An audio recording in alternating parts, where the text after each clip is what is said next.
Yo tout le monde les amis, c'est le Génie Toulousain pour le débrief de ce match après ce TFC Brest les amis, où on peut être déçu et content en même temps vis-à-vis de la semaine. Déçu de cette rencontre parce qu'on a senti un TFC vraiment très fatigué, avec beaucoup de difficultés, malgré un virage brise encore très présent, un très gros virage brise, beaucoup d'ambiance. Voilà, les supporters sont bel et bien de retour pour vraiment soutenir et finir au milieu de ce classement. Voilà, on a démarré ce match dans la difficulté. On a vu un TFC qui avait beaucoup de mal, ça a marché beaucoup. Voilà, il n'y avait pas d'intention de jeu, c'était très difficile. Mais il ne faut pas oublier, c'est qu'ils sortent une semaine fantastique. Une belle victoire à Auxerre, une belle victoire contre l'Agny en Coupe de France. Juste avant, c'était une belle victoire face à Ajaccio au Stadium. Voilà, on ne peut pas se voiler la face et se dire qu'on a raté le match dans le contexte où on a une semaine excessivement belle, compliquée mais belle, parce on a fait des belles victoires très importantes et il était important évidemment de confirmer au stadium. Ça a été dur, on a pris un but et après ça a été plutôt difficile parce que Brest a tout fait évidemment forcément. Ils ont essayé de gagner du temps, ils ont essayé de faire plein de choses pour essayer de ralentir une éventuelle égalisation ou même une victoire du TEF parce qu'à la fin de la rencontre, on aurait pu gagner ce match. Malheureusement, et même s'il y a eu des rentrées très intéressantes, je pense à Skita, Birmancevic, Talinga aussi. Forcément, c'est du 109 qui rentre en fin de match, que de l'attaque qui a été mise. Ce qui est intéressant, c'est de voir qu'on a vraiment, on commence à avoir un très beau banc. Ça a été confirmé cette semaine en se disant de voir qu'on est capable de faire tourner cette équipe face à l'Agnon, de voir que des Skita sont intéressants, Birmancevic a marqué, Begraoui aussi a marqué, que Dalinga il s'offre un triplé dans cette rencontre. Bref, c'était très intéressant de voir qu'on a un banc et là ça l'a prouvé. Ce qui est triste, c'est de ne pas réussir à l'emporter à la fin pour avoir 3 points et terminer totalement sur une semaine exceptionnelle. Mais on prend un point, c'est intéressant parce que du coup on souffle, on reste à 9 points de la zone rouge. Voilà, parce que c'est les premiers non relégables, Brest, hein. C'est plutôt eux qui se mettent dans la merde en faisant match nul. Ils devaient absolument gagner au stadium pour pouvoir sortir un peu de ces zones rouges. Voilà, ils n'ont pas gagné en l'occurrence. Donc c'était à nous évidemment d'essayer de contrer ça. On savait qu'ils allaient arriver avec les dents, puisque ils ont eu beaucoup de mal face à Lille. Ils ont fait un match nul 0-0 à Francis Leblé, chez eux là-bas à Brest. Mais ils savaient que ce déplacement à Toulouse face à un concurrent plutôt direct, on peut dire, même si on a pris les devants, on restait quand même possiblement devant, donc on reste pas si loin que ça, et c'est pour ça que je trouve dommage de ne pas avoir gagné, mais comme je disais, au vu de la semaine, voilà, ça a été important, voilà. Après, voilà, comme je disais, on a eu un jeu mou, c'était très très triste cette rencontre dans un très beau stadium, encore une fois, un très beau stadium qui a fait beaucoup de bruit, qui a essayé, et voilà, vraiment, dans le dernier quart d'heure, les 20 dernières minutes, on a eu un virage exceptionnel qui n'a pas hésité à pousser. Voilà, le fait qu'aussi, c'est à ce moment-là qu'il y a eu les changements, ça a encore plus poussé. On a eu plein de corners, on a eu plein d'intentions de jeu. Et malheureusement, il reste toujours, dans des matchs compliqués comme ça, il reste toujours quelque chose qui manque. Un attaquant de qualité, quelque chose de magique. Voilà, Shaibi, il a de plus en plus cette chose magique qui manque au TFC. Nathan Skita est en train de montrer de belles choses, son retour de prix qui pourrait amener des choses magiques qui manquent au TEF.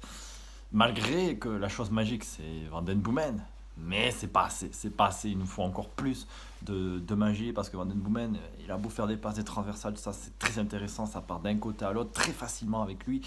Et puis il y a des actions de renvoi très rapides qui sont très intéressantes parce qu'il sait où il met la balle exactement à un endroit où les défenseurs adverses vont être en difficulté et que ça va avantager forcément les attaquants, tout ça, les ailiers aussi.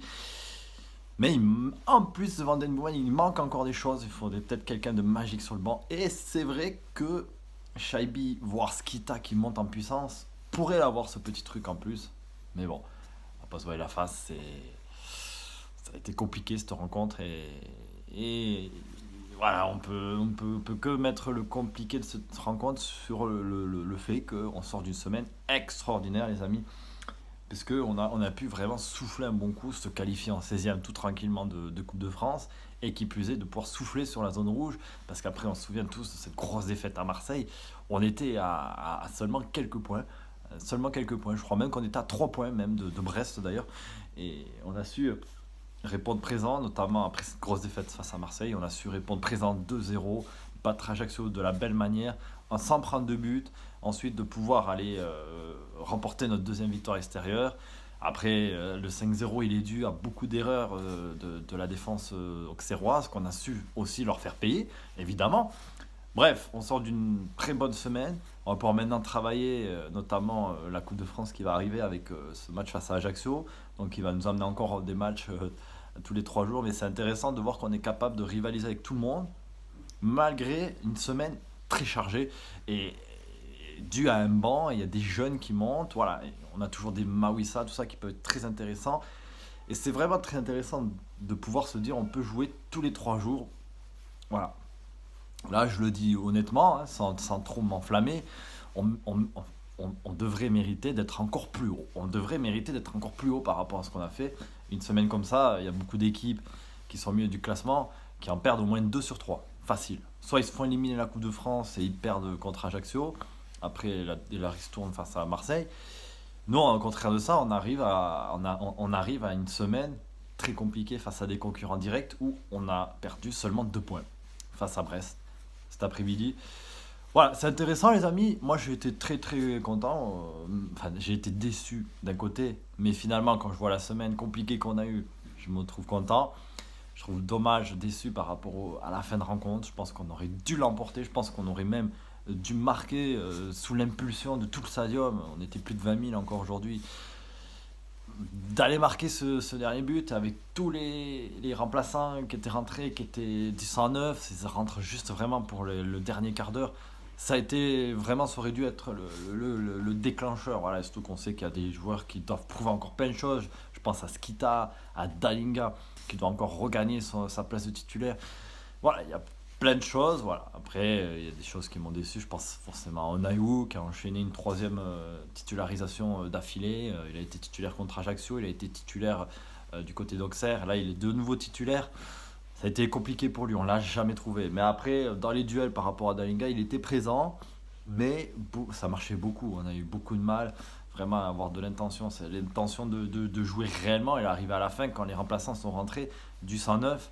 Forcément, ça a amené beaucoup de choses. Shaibi qui est rentré, Dalinga, vous faites rentrer après Skita, Birmancevic, voilà, on fait rentrer de la vitesse, on fait rentrer des meneurs de jeu très rapides, très dribbleurs, très provocateurs. Je pense forcément à Birmancevic ou encore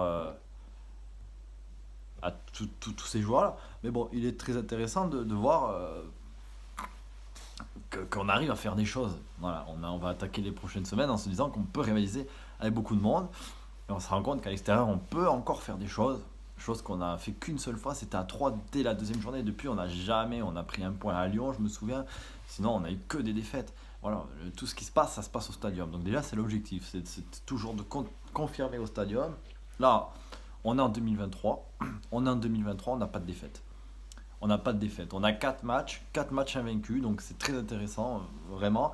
On a la meilleure attaque d'Europe aussi, là-dessus, par rapport au fait qu'on ait gagné 7-1 à Lannion, qu'on ait gagné 5-0 à Auxerre, qu'on ait gagné 2-0 à Ajaccio, en prenant un seul but à Lannion. Là, on fait 1-1. Bon, voilà.